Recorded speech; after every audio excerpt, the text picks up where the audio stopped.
سلااو هاوڕێیانی خۆشەویستم، خۆشحاڵم دووبارە گەڕام وڵاتان لە پارتێکی نوێی کارێر مانەجەر مۆد لە خولی ئینگلیزی هاتنە پلەیەکەم دوای ئەوەی بەرامبەر مانستی 4 گۆڵی بێ بەرامبەر بردمانەوە یاریەکی خەیاڵی بوو. ئێستش خولیانە پاڵەوانەکانی ئەوروپا قۆناغی 16 دەستی پێکردو هاوڕێیان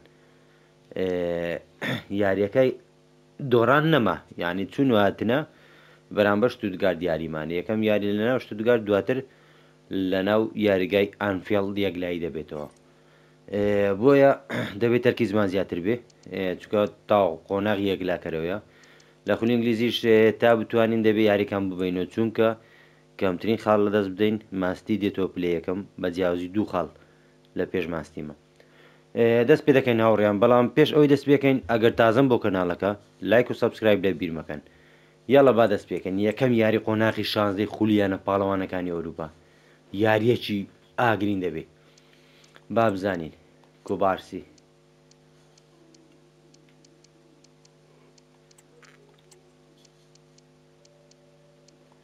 بەڕاستی هەندێکەیە ئیسراحەت بە هەندێکیان دەدەم و هەندێکیشیان یاری پێ دەکەین بە ئەساسی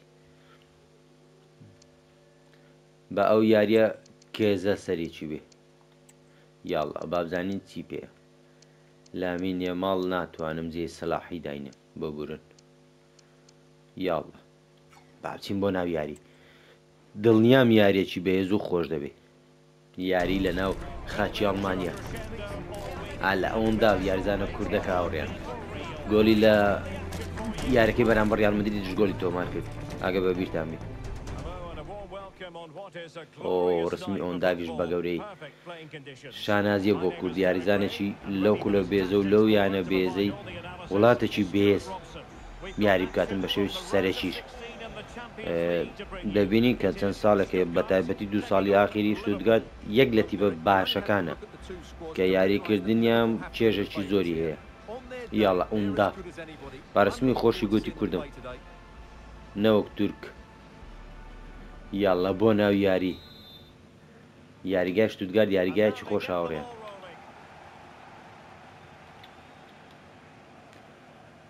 ئارنۆد شووە و یاریە هەرچەندە شەڵە پەشیمان نابینەوە هەندێک یاریزان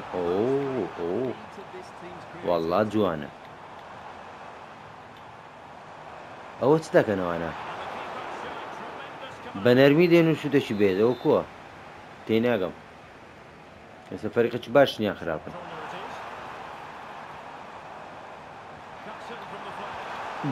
ئەی هەوار گۆلی یەکەم هاوڕێیان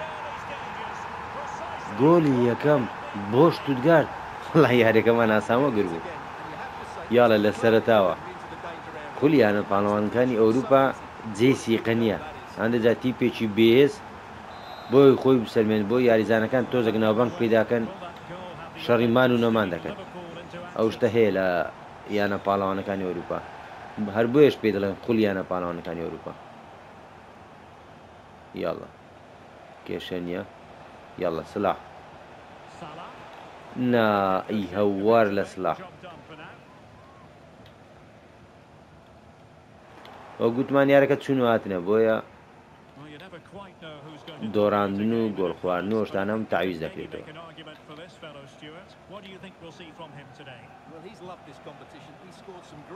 یاڵە سلاح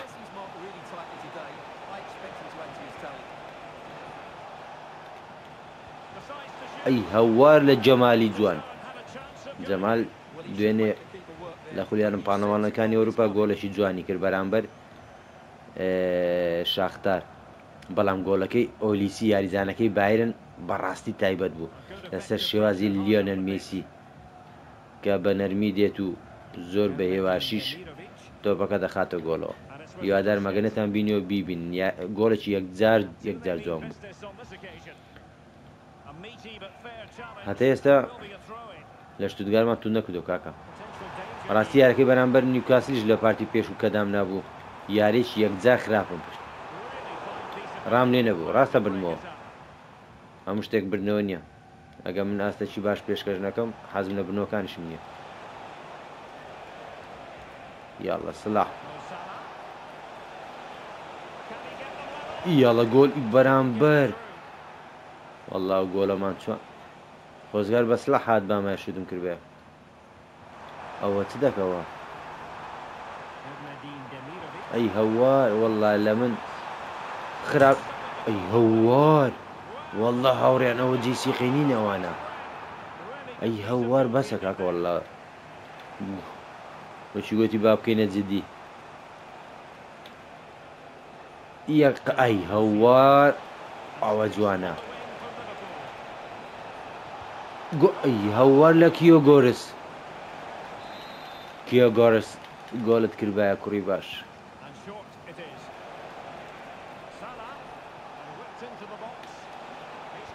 ئەی هەوار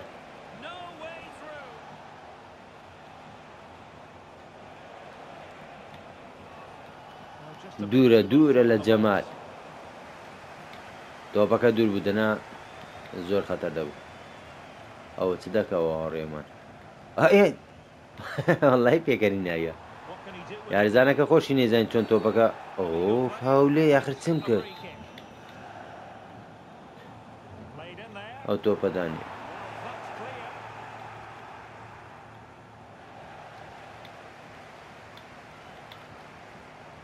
Supporters think it's on. A very effective challenge put in. Curtis Jones. يلا جمال لەگەر ئەو نیشتیمانیەکەت ئۆهۆ وەڵا هاوڕێیان شتوتگار بەڕاستی بەهێزە بەڕاستی سەحاتە ئەوی یاری پێ ناکەم هاوڕێیان فلۆریان چێ وێرتس بەداخۆ هەمزان یاری پێ دەکەم کاریگەری ئەو یەک دوو یاریزانانی یاری پێ ناکەین کاریگەریەکە دیارە بەڕاستی کە بتێنێتێ ئۆ بەداوای لە بردنەوە ئۆفساید جارێ زوو بۆ تەبدیلات هاوڕێیان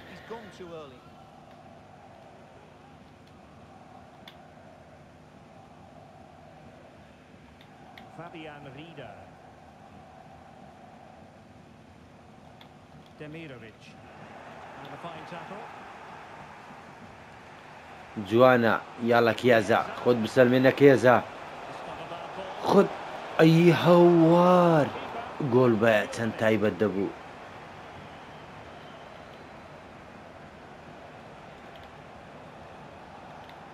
It's one thing to sit deep, it's another thing to sit that little bit too deep.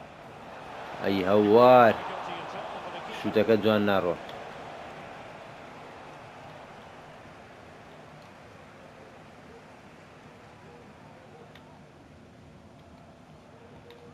Ahmedine Demirovic. Strong but fair tackle. ئۆ پاساتمدا وەڵڵا تیپەشی بەهێزم باوەڕکە ناوڕێیان زۆر بەهێزم Element of risk there, but he's won the ball. یاڵە ئەو پاساتە بگرێ زۆر میمە ئەی هەوار زۆری نەمابوو ڕای پاساتەکە جوان بوو ئەو پاساتە دوور و درێژانە زۆر زۆر دیمەنێکی جوانیەیە کامیراکە جوان پیشان دەداتن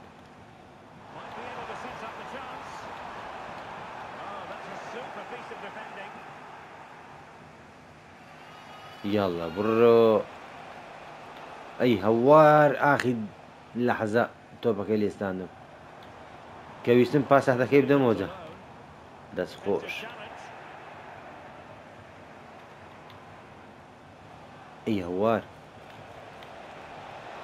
پەنارتی دەی وەڵا نەیکردە پەنارتی هاوڕێ هەوزان بەس پەنارتیش نەبوو شتێکی زۆر ئاسایی بوو جێم یەکەم بە گۆڵێکی بێبەرامبەر لە دواوەی بەداخۆ جێمی دۆم جێمی ڕای نەرانە بابزانین چیمان پێ دەکرێت نۆنێس ئۆلمۆ تۆ یاڵە Back underway and Liverpool hoping to find an effective route back into this match.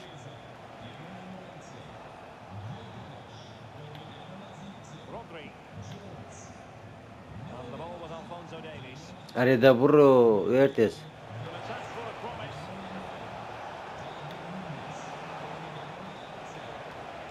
Danny Olmo with it.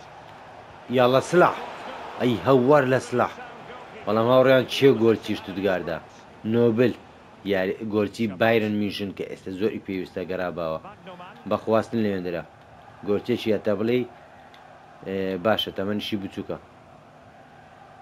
There's been so much speculation in terms of whether the transfer would go ahead, but it Offside. will go ahead, Stuart. Well, he'll certainly bring a long know-how to this team and of course quality. ئەی هەوار والله شانسمانە بوو It's a shrewd bit of business. کۆرنەر They've won themselves a corner. وای لێتۆ ئەو یاری ئەگە بەرامبەر بین زۆر زۆر باشە Additional goal for security. تەنیان نەدۆڕێن So a personnel change then. And under pressure, not on the target. Danny Olmo. Encouraging move from Liverpool. Oh, he's through here. Can he find the گۆلی بەرامبەر وەڵڵایی نۆبل بەڕاستی نۆبل ئاگرە ئەو یاریە ئەوە دوو تۆپی 100% دوو یان سێ تۆپ دەربێنێ Well, this is Gora what it what's looks that, like Ibra? from EATV, and we have more action coming up from the Premier League for you. It's Liverpool facing Southampton. What a game that will be. Two good teams in a great stadium. I'm really looking forward to that one. Could play it in. Trying his luck. ئەی هەوار لە جەمال موسیالا لە هەموو شوێنەکان تاقی دەکەمەوە بەڵام نۆبل بەڕاستی گۆتێکی باشە Short corner taken. Now what can they do from here? یاڵە جەمال نزیکەی سێ شوتی لێداوە بەڵام کە گۆڵ نەبێ گوناحی جەمال نییە یاڵە ڕۆدریان نۆنێز یا ئەوی هەوار بۆ تۆ بناڕوە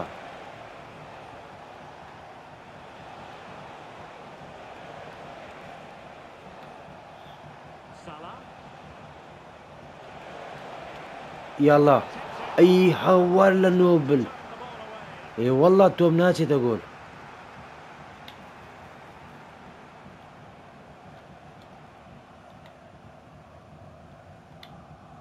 Maximilian Mittelstädt. A bit wasteful from Stuttgart. وەڵڵا هاوڕێیان هەموو شتێکمان تاقی کردەوە بەڕاستی Liverpool might be able to cash in. ئەی هەوار ئەوە خەتەر دەبەوەیش تۆ بەکە نەڕۆی پێویستمان بە گۆڵەکە بۆی ڕیتمی یاری بەدەست بێنینەوە Maybe room here for the counter-attack. ئەی هەوار گۆلی دووەم گۆلی دووەم بەڵام گۆل چی ئەی هەوار داوید ڕایە Salah. سلاح پاساتەکەی بدە سلاح وەڵا هاوڕێیان یاریەکە قڕوز بووە لەسەرمان Situation defensively and did his job.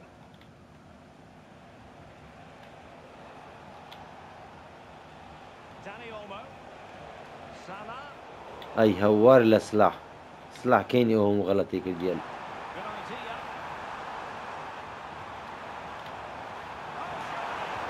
ئەی وەڵڵی داوید ڕایە باوەڕکەن داوید ڕایە نەبە خولیان پاڵەوانەکانی ئەوروپا بای بوو Now can they hit them on the counter? چکە بەڕاستی دەی سلاح ئەی هەوار لە سلاح Stuttgart کە doing سێ well to تۆپی regain دەرینە possession. یاریەکە سێ بە هیچ بی زۆر زەحمەدە تاویست بتۆ ئەنتی بەکتوانەی ئەوەیەبی Possession this. سێ گۆڵمان لێک پێ دەتوانانی لەولاش پارێزگاری لە گۆڵەکەی بکە Inside the final Buyurun. 15 minutes.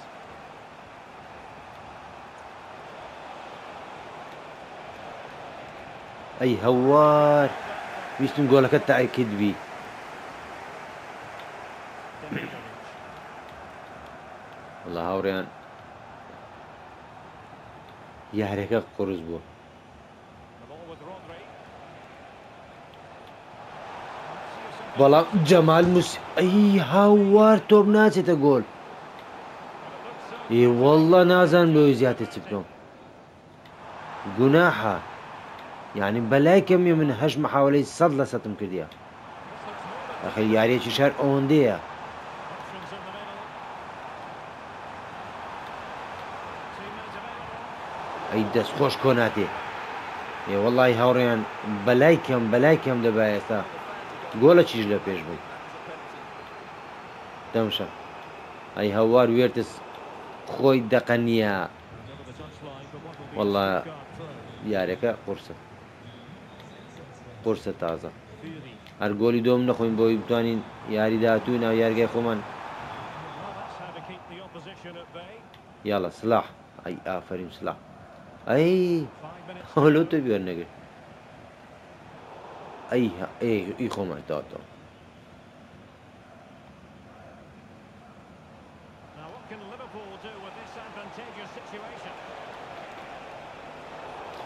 کۆرنەر دووە ئیوامان یاڵە ئەی تخوا معقولە ئەوە چ دەکا تۆی فردا چەندرە لایبە یەک گێرشی تر بەڵێن گۆڵ دەکەم یەک گێرشی تر بەس نەک ئەوان ناکاکە هێرش دۆ من فاول جەوەرە وەڵا دەخەنم هاوڕێیان بەس بەڕاستی حەقی گەمەماندا نەبێتە دوو بە هیچ کاکە ئەی هەوار دەقەنمە گۆڵەکی بێ بەرامبەر دەتوانین لە یاری داهاتوو ناو یارگای خۆمان تاویزی بکەینەوە کێشە نییە بەس بەڕاستی حەقی گەمەمانە بوو بەڕاستی هاوڕێم 11 شوتمان کردو ئەوە 13 شوتمان کردووە ئەخ معقول نییە لە 13 شوتی قڵت دانەیە گۆڵ نەبێ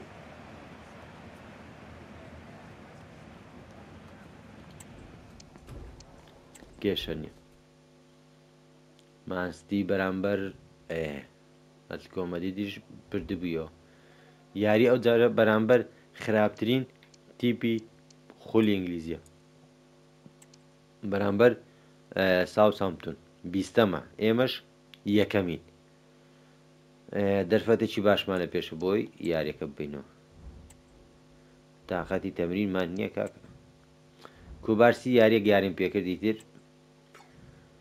لە خۆبایی بۆ داوای یاری زیاتر دەکە یاڵە یاری بەرامبەر 20ەمی خولی ئینگلیزی یعنی ئەو یاریە بە هیچ جۆرێک نابێ خاڵ لەدەست بدەین بە هیچ جۆرێک یاڵە تازە ئەوە گلەی کرد کالە فیۆری بە یاری پێ بکەین کیۆگەرس حەزم لێ ئەو یاریە ئۆلمۆش تاکەێنەوە بە ڕۆدری پشۆک بدە ڕۆدری یاڵە باچین بۆ ناو یاری سێ خاڵی یاریەکە یەکەم یاری دووەم یاری پاش ئەوی یەکەمی ڕێزبەندیمان بکەوە 4 گۆلی کردووە لە کۆتا سێ یاری نانە نۆنێز ئێستا بەڕاستی یاریزانێکی باشی ئێمەیە یارەکە کاتێکی زۆر پێدەچینی ئۆڕۆبێ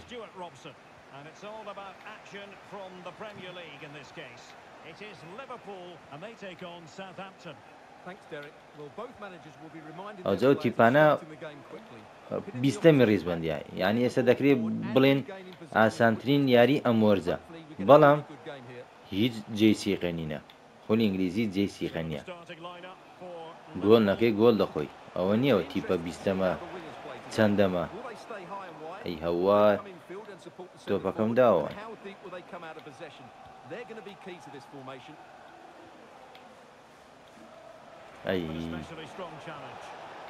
وەڵی نازان بەنیازی چینە زۆر ناخۆشە بەرامبەر ئەو یاریانە بەرامبەر ئەو تیپانە It's a delight to commentate on Darwin Núñez. You never quite know what he's going to do, Stuart. Well, he's been in fine form in the league, as you can see from those stats. ئەی هەوار ویستم بدەمە جەمال موسیالای. If they switch off even for a minute, they'll be punished. And here's how the lineup looks for Southampton. یاڵە ئۆلمۆ ئەو یاریە حەقی خۆتە بسەلمێنی کەشایانی ئەوەی پێکاتێ سەرێکی بی بەڵام من یاری پێ دەکەم ئەو ئاستەی نییە کە خۆم دەمێ ئەو ئاستەش نەبێ بێگومان بە کە یە دەجی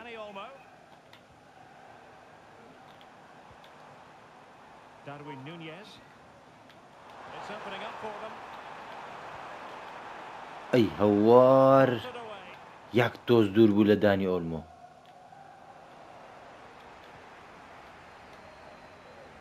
Plenty of support here. ئەی هەوار کەسم نێوێن دەرنیە. ئەی باشە یاریزانەکانی من خەریکی چینەدی Diop.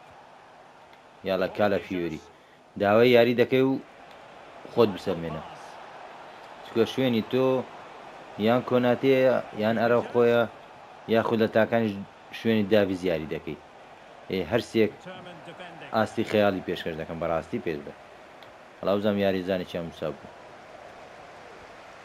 یاڵە سلاح مەجالە سلاح بڕۆ Salah. Salah does ئەی throw it هەوار between the field نەماتوانی and taken away بیبڕین from Salah. Well, he prevented it from going over the line. یاڵە جەمال ئەو یاریزانەکەیان چا بووە Might lead to a chance.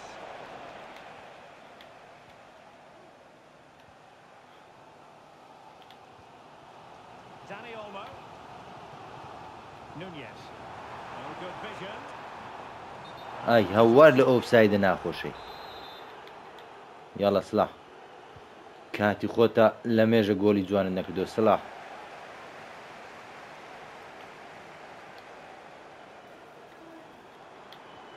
Good vision. یاڵە نۆنێس ئەی هەوار لە نۆنێس جەمال و نۆنێس شتێکی جوانیان کرد بەڵام گۆڵچی تۆپەکەی گرتەوە فڕێ داوە دەرە And it's played into the centre. ئەی هەوار ئەوە لە کوێ دێ ئەوە شتێ بکاتن وەڵای یەخن ناکری Beards.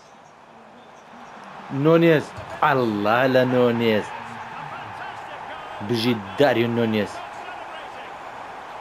گۆڵەکی زیرەکانە بەزەو پاساتە جوانە چێ دای دانی ئۆلمۆ ئەڵڵا لەم گۆڵە بژی داری نۆنێس ئەو یعنی لە پێنج یاری ڕابردوو چوارەم گۆڵ پێنجەم گۆڵ لە چوار یاری ڕابردوو Good weight on that. ئارە خۆ لێرەیە ترسمان نییە Beards. And options in the centre. It looks promising. ئەی هەوار شوتی جەمال موسیالە شانسی نییە ناڕوە So a throw in to come.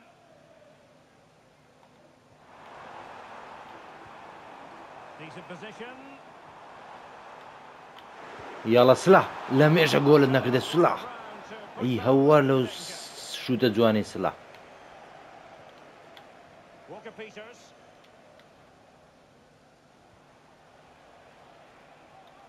Archer.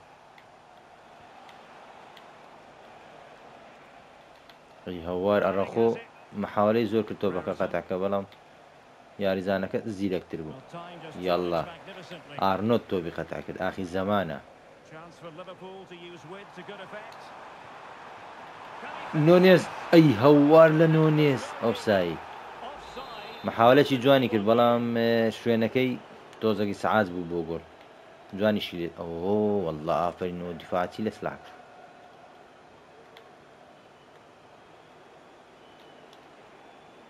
ئەی هەوار تۆپەکەی ناداتنەوە To play. Plenty of options. پێ درێژی ئەرا خۆی هاوڕێیان The attack fizzles out.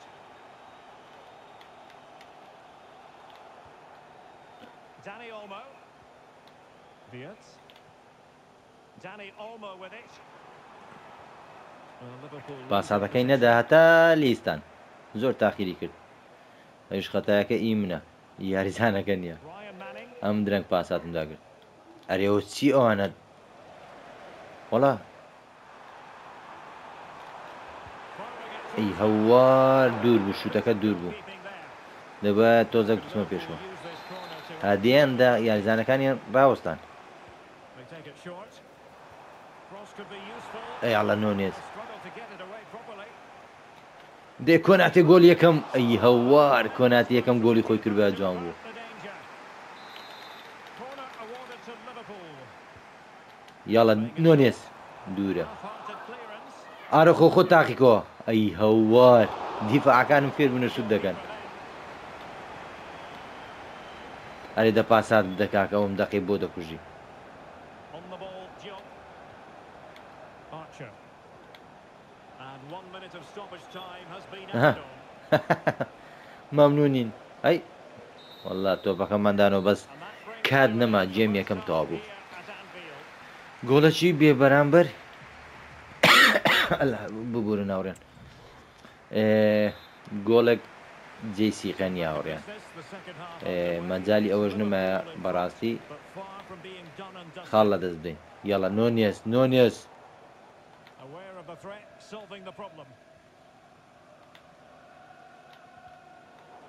دەست خۆش دانی ئۆلمۆ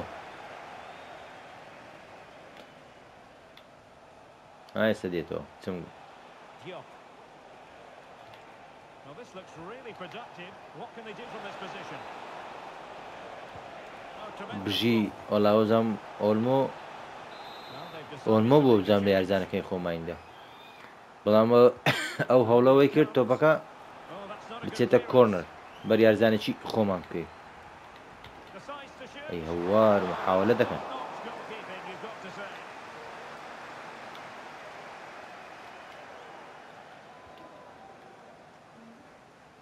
There's been so much speculation in terms of whether the transfer would go ahead, but it will go ahead, Stuart. Well, he'll certainly bring a lot of know-how to this team, and of course quality. I think he's still got a lot to offer, and it's a shrewd bit of business. It's a neat move ئەی هەوار دەی and a good challenge to تۆپەکەم bring the داخیری attack to an end.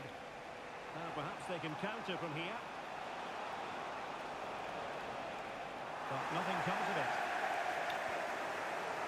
Well, this is one you won't want to miss here on EA TV Live. The second and decisive leg of the Champions League round of 16 tie. It's Liverpool versus ئەی هەوار ویستم بینی بدەم بەسلاح So I'm بەڵام expecting a really tense second leg. What a reward for the winners. تۆپەکە وەرزگرین فاولە داوەتەوە نومە ئەو یارزانە دەوێت چ بکە کۆناتێ بە ئاسانی نابردرێ هاوڕێ Dani Olmo. Curtis Jones. Liverpool in a position of menace. نا یاریزانەکەی لێ تۆپەکەی دەدەیە چیە کاگوێرتس And don't هەتا forget we ئێستا have more Premier وێرتس هەتا ئەو League یاریە زۆر for خراپە you on EA بەڵاو TV. تیپە زۆر خراپە Southampton facing South. Wolverhampton Wanderers. Well, Derek, I'm really looking forward to it. ئەی Amazing هەوا great ئێ atmosphere in that stadium, and it should be an entertaining match. ئەی هەوار And an astute piece ئەو of پەلە defending. پەلەم نێت چییە بەس بزانم گۆڵەکەم کردوێ دەبێت سەحەت یاری بکە Flynn Downs.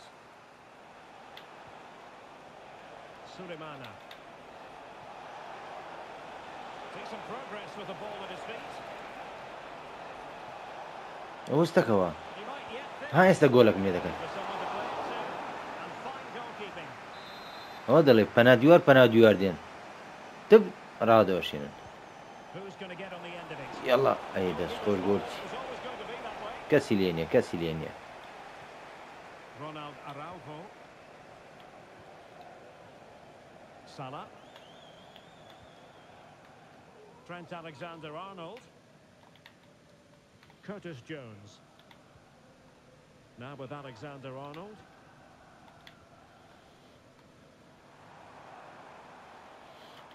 ئەی هەوار It's جۆنس and they've won possession. بەزاوڕیان با یەک دوو تەبدیلات بکەم نۆنێس کیۆگۆرس جەمال وەڵی دڵم نایە دانیشێنن جەمالی دەتوانین ئەوە دانیشێنین بەس چێ بێنی نەوێندەر وێرتز دێنە ماوڕیان لامینێ ماڵیش بۆ ئێوێندەر باش بوو باش لە کاتێرش خراپترین شتە تۆ یاریەکە ڕاگری Harrison. چکە بەڕاستی ئاگام لێنەما زۆری شنەما بوو بینی بداتێ و ئیفراد بمینێتەوە Kamaldeen Sulemana. بەڵام باش بوو ئەرا خۆ زواتە دەری ئەو ساید And the verdict of the officials is offside. Well, he just gets caught ball watching. یاڵڵا Needs to be تەبدیلاتمان qualified, کردووەتە work harder to keep onside and be ready for the بەڕاستی chance. گۆلی دووەم بکەین Konate. Good وەرە tackle. کۆناتێ تۆپەکە دووەگرت ئەی هەوار وەڵی Spot on with that challenge. ئەو دیفاع أشهد أن لا إله Breaking إلا down a الله. bit here. ودفاع له فكرت أي هوار مجال نادن باس الدم. Just 15 minutes remaining. Going well, but nothing comes of it. Good defending it was. Jamal Musiala. كيو جورس تازه هاتينا ياري أو غلطة ناشي نتسبو أو توبو وقرا زور جرينجا. Archer. والله That one has كوناتي promise. كدسي تسر دياري زانك Tackled against زور them. They have work to do. زور سامناك Cross زور into the middle. هذا The threat رودري certainly رودري well دقيقة served. هشتا And it ويك goes down as a chance to draw level. Yeah, really good عند chance زي to win نشانك back these لسياري points, I زان درو have to زور say. إسعادة They توبكي just بتزيد couldn't take يلي. it. Ibrahima Konate. Wirtz. فاول A chopping بس challenge. مصاب ما The بك كاك referee's سلاح got to have a big think أو كي about it. تركيشنيا يا أخي والله تسيلي نكد يا مسابي راسه فاول بلام. Good weight on that pass. أي والله أرا كم كردية معقول نية توبك ويلدي. يلا أرنولد والله الدقة جول بخوين يعني ياري كتو ها استكوا نكي دقة كاني كوتاية تنيا سيدقة ما هو هوريا تنيا سيدقة نيلي أو سيخالة ما لدزنرو أو تنبو. اي والله بيشم تول كردي أي بجي دافيد رايا ياري زانا كانوا بدني سرخوشن یاری زۆر زۆر خراپ وڵای دوو یاری هاوڕێیان دوو یاریە زۆر زۆر خراپین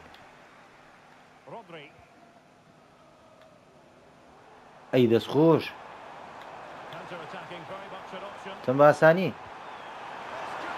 ئەی خوا بەرامبەر گۆڵێمە ڕووی خۆم سوڕاند لەنا کیۆگۆرس گۆلی دووەمی دەکرد.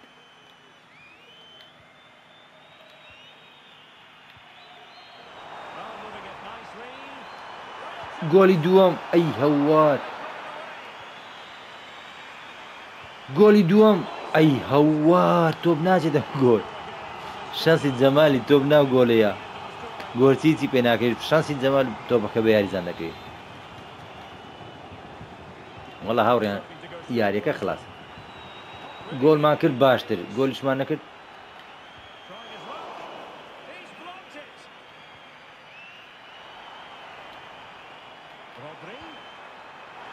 ئەی هاوار ڕۆدری گۆل نەبوو ئاخیر دەقەوشتە جوانە پیرۆزە سێ خاڵی ئاسان نا بەڕاستی قورس نەبوو بەڵام ئاسانیش نەبوو.